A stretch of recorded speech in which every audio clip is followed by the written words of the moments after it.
Bienvenidos a esta clase del curso de Sociedad y Economía en la Globalización. El día de hoy quiero hacer referencia a un tema llamado la competitividad y la productividad en el Perú.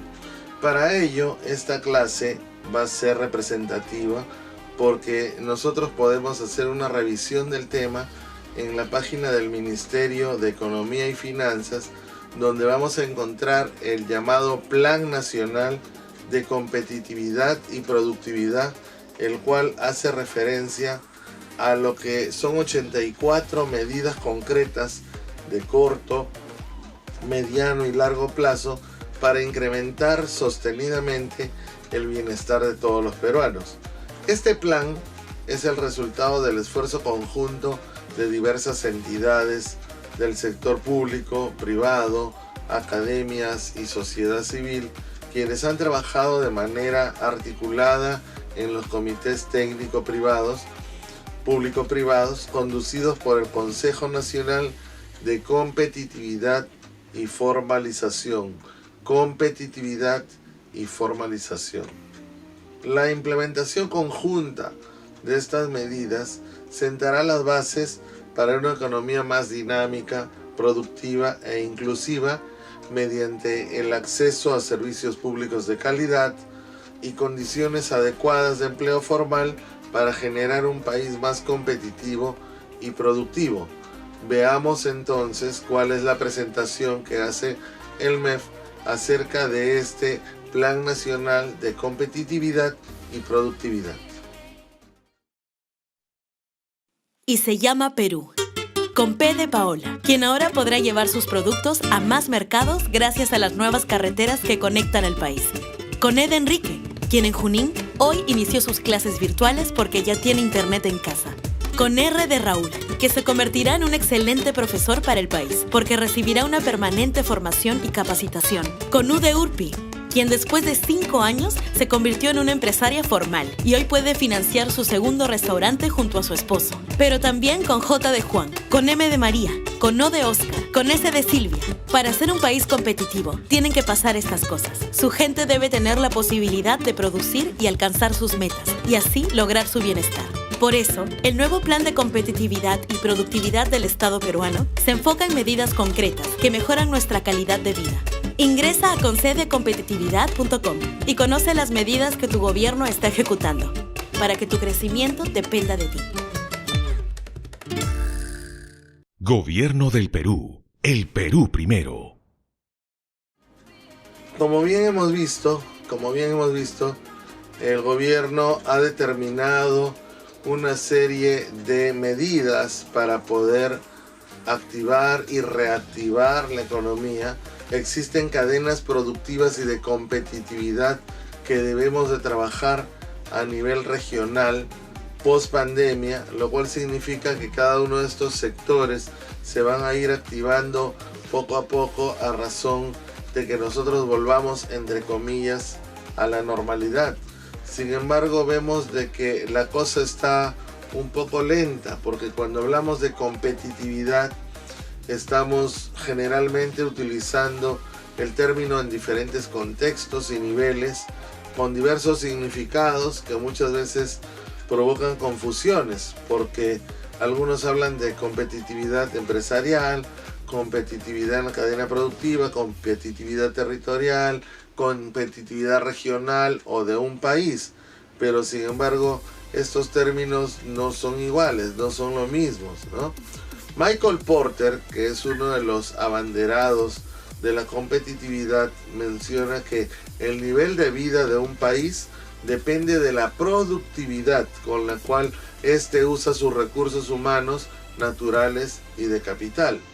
Asimismo, la definición apropiada de competitividad es la productividad. Entonces hay una relación directa entre competitividad y productividad. Se requieren políticas macroeconómicas sólidas e instituciones legales y políticas estables, pero no son suficientes para asegurar que una economía sea próspera. De nada sirven las leyes o las políticas cuando los habitantes de un país o bien hacen las cosas inversas, como por ejemplo la informalidad o el hecho de que no haya una estabilidad económica lance a las personas a hacer productos que llamamos chizo, ¿no? Los productos bambas, famosos productos que se venden en la calle como si fueran productos legales o productos hechos en una fábrica, en una empresa.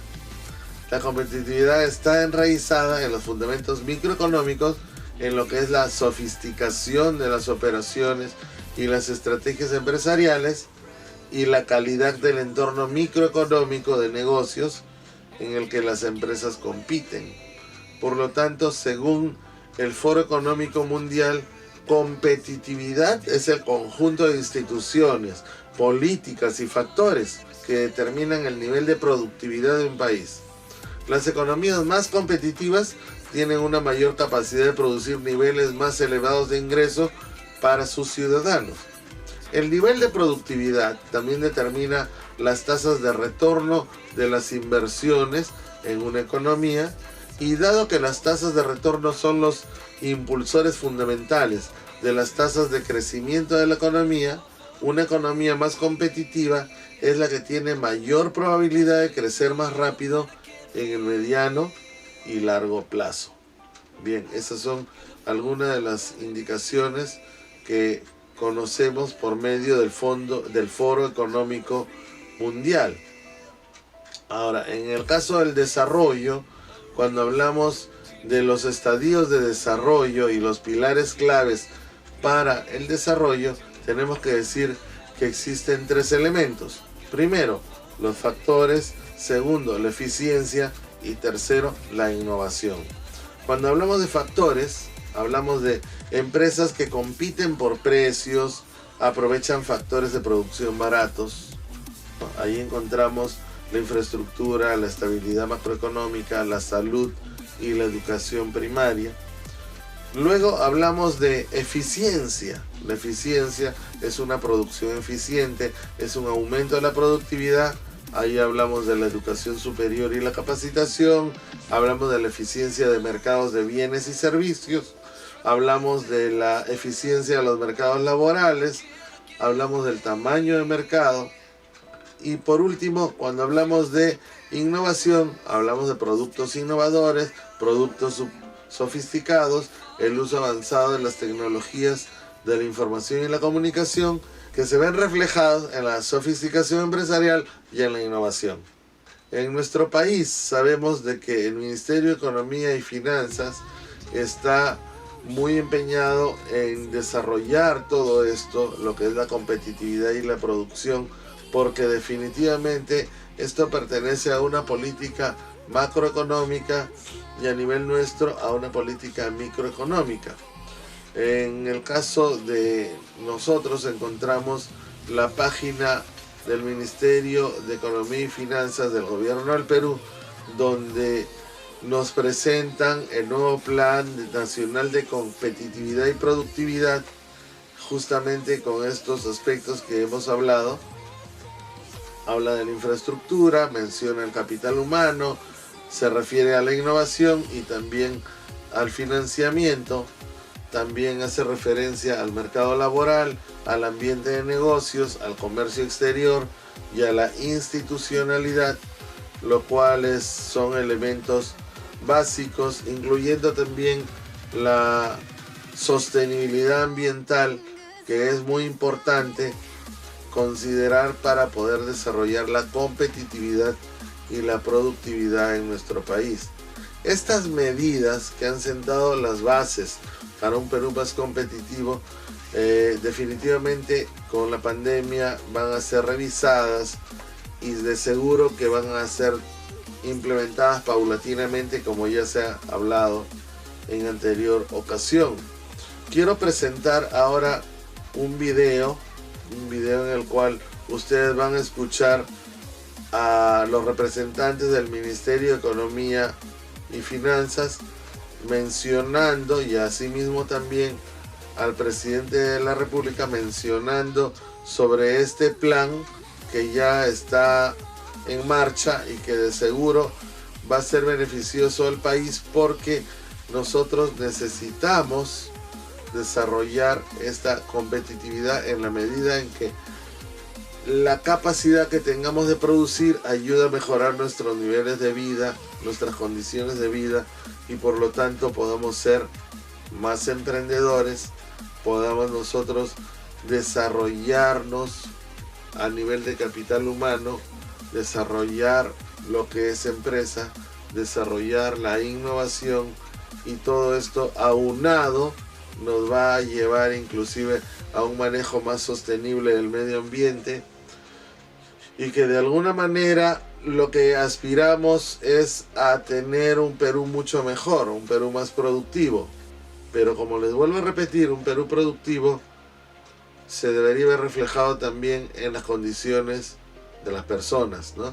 En la capacidad que tenga la persona para no sacarle la vuelta al Estado, para ser más productivo, para formalizarse, y a la vez para que nosotros, siendo emprendedores, podamos generar esos impuestos que el Perú necesita, podamos también hablar de inversiones, podamos hablar de crecimiento a nivel global, de poder extender nuestro negocio a otros países, asimismo como la capacidad que tenga el empresario y el empresariado en general de poder hacer alianzas estratégicas que son muy importantes hoy en día para que podamos avanzar a nivel nacional. Para mejorar la competitividad del Perú se requieren de medidas transversales que busquen el mismo objetivo: remover las barreras y facilitar la inversión en nuestro país que genere empleo de calidad y mayores ingresos para nuestra población. Por ello, el año pasado aprobamos por primera vez en el Perú una política de competitividad y productividad que identificó 9 áreas a ser articuladas por el sector público y privado y con amplios espacios de diálogo que le darán sostenibilidad. Después de 6 meses de un trabajo intenso, donde se han realizado decenas de reuniones, hoy hemos publicado en el Diario Oficial del Peruano el Plan de Competitividad y Productividad 2019-2030, el cual incluye un primer grupo de 84 medidas específicas en las 9 áreas y que estamos seguros impulsarán la competitividad y productividad de nuestra economía para lograr tasas de crecimiento mayores al 5%. Asimismo, hemos publicado el día de hoy el Plan Nacional de Infraestructura, en el que se incluye más de 50 grandes proyectos por casi 100.000 millones de soles, cuya ejecución nos permitirá empezar a cerrar las brechas de infraestructura.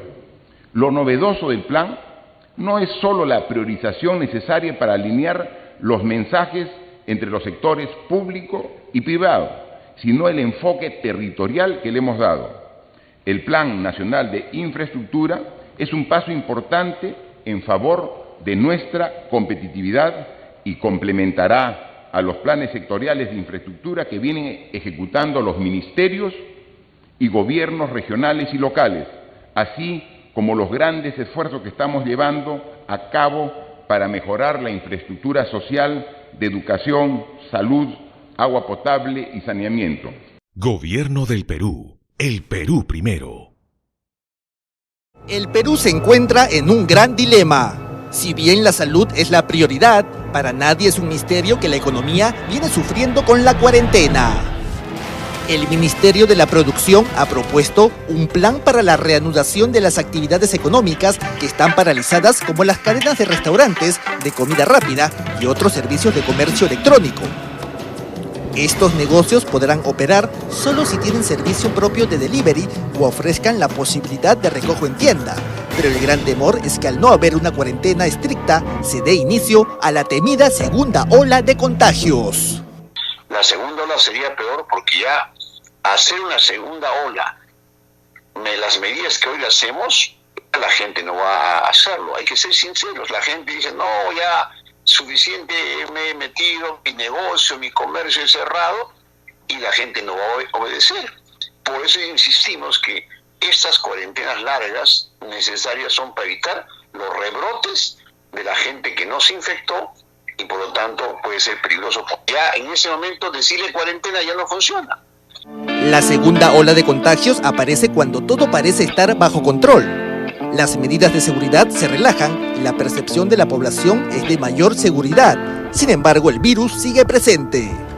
Para Ciro Maguiña, vicedecano del Colegio Médico del Perú, la historia ha demostrado que las segundas olas son más complicadas. La epidemia de influenza del 1918, que es bueno que sepa el público, fue enorme, millones en el mundo, y obviamente murieron mucha gente, murieron 50 millones. ¿Sabes dónde murió más? No fue el 18 cuando empezó, que murieron, sino el 19 y el 20. Es decir, se comportó una gran ola que vino el 19 y el 20. Por eso aprendemos la lección. Murieron 50 millones, porque la gente bajó la guardia, pensó que ya era suficiente con las medidas de no ir a los colegios, las universidades de esa época. Para el economista Carlos Adriancén, la reanudación de actividades económicas es importante para el país, pero no pueden ser habilitadas si no se garantizan las medidas de sanidad necesarias. Por lo tanto, si que queremos permitir algunas actividades que hoy día están proscritas que funcionen, estas deberán seguir cuidadosamente los estándares de salud pública y de manera inteligente y gradual. En tanto, en las calles los ciudadanos tienen opiniones divididas ante la posibilidad de que el servicio delivery sea habilitado. Muchas personas están dejando de trabajar y podría ayudarles de cierta forma económicamente. ¿Quién nos asegura qué medidas de sanidad utilizan para poder darnos el 100% de seguridad para las personas que van a ser consumidores, ¿no? Entonces, ya sería una cuestión de que también el Estado vea la manera de cómo organizarse, ¿no? Mira, yo trabajo en un restaurante y no lo sé porque no hay forma de controlar quién se contagia y quién no. Entonces estoy en ese dilema de que necesito trabajar, pero no sabría si ir o no. Por su parte, el doctor Ciro Maguiña advierte que si la habilitación de actividades económicas se descontrola, podríamos tener problemas. No, lo que pasa pues van a aparecer los susceptibles a infectarse. Por eso es que cuando dije hace unos días, basta que tú levantes un poquito la medida en plena ola, la gente se relaja. Lo estamos viendo. Dice, ya van a levantar el 27 y la gente comienza a salir. Somos Perú chicha y la gente no acata, y acata menos y va a haber más infectados, más contagiosos y más complicaciones. La segunda ola de contagio ya se registra en algunos países. Hokkaido, la segunda isla más grande de Japón, era un caso de éxito en la contención, detección y aislamiento del coronavirus. El 19 de marzo se levantó el estado de emergencia y a principios de abril se reabrieron las escuelas. Sin embargo, en la última semana, Hokkaido ha registrado 135 nuevos casos confirmados de COVID-19. Con todo esto que yo estoy mencionando y sobre todo poniendo énfasis en lo que es el capital humano, tendríamos que decir que en el capital humano la gestión empresarial y la productividad de la empresa, el control financiero y de inventarios, el uso de tecnologías modernas y de la información, el desarrollo de procesos y sistemas más eficientes, se debería justamente a esta capacidad gerencial de los empresarios y a la capacidad técnica de los trabajadores. Por lo tanto, hay que darle mucho énfasis, mucha importancia al capital humano, porque es parte también de una empresa y que va a favorecer al desarrollo empresarial cuando esa persona trabaja de manera motivada, trabaja con interés, pone lo mejor de sí, pone su conocimiento y pone su corazón al servicio de esa empresa. No es tan solo recibir un sueldo o un salario por el trabajo, sino también es cómo se siente esa persona más allá de lo que puede recibir económicamente, cuál es la retribución emocional que tiene al trabajar en esa empresa. Cuando se habla de un capital productivo, estamos hablando de la división interna del trabajo, la especialización y la productividad, la acumulación del capital necesario para el crecimiento, la renovación de maquinaria y equipo. Eso forma parte del capital productivo. Y también estamos mencionando el capital social. Entonces, si hablamos del capital social, son limitadas disposiciones a la cooperación empresarial que tienen algunas MIPES, por ejemplo, por la escasa confianza y espíritu cooperativo, lo cual hace de que no reciban fondos económicos, subsidios o inversiones, o de repente préstamos, porque ese capital social no es muy conocido. Entonces también hay que hacerse de una reputación. Un capital social significa que yo ante la sociedad me conozca, me haga conocido y también sea valorado como tal. Entonces cuando tengo una reputación, eso hace más fácil que el banco me pueda dar préstamos para capital de trabajo o pueda confiar en mí. Entonces todo esto forma parte de las tres formas de capital que podríamos encontrar en una empresa. Ahora, en el entorno definitivamente encontramos limitaciones. Por ejemplo, los trámites son engorrosos, la formalización demanda papeleos, hay costos elevados, dificultades para el cumplimiento de la normatividad tributaria, laboral, municipal, etcétera, ¿no? Limitada infraestructura productiva, costos elevados de algunos servicios públicos. Por lo tanto, muchos micros y pequeños empresarios prefieren trabajar en el anonimato o en la informalidad. Pero nosotros lo que debemos de hacer es sacar adelante la idea de que la formalización ayuda mucho a la economía del país. Ahí tenemos el libro de Hernando de Soto, El otro sendero, el cual hace mención justamente a este tema. Bueno, estimados estudiantes, espero que con esto ustedes hayan podido comprender lo que es el tema de la competitividad y la productividad, los cuales están bien relacionados, las tres formas de capital existente, ¿no? Que viene a ser el capital productivo, el capital humano y el capital social, y asimismo algunas limitaciones que presentan los empresarios, pero que sería muy bueno que se formalicen. Bien, ha sido un gusto y hasta la próxima semana.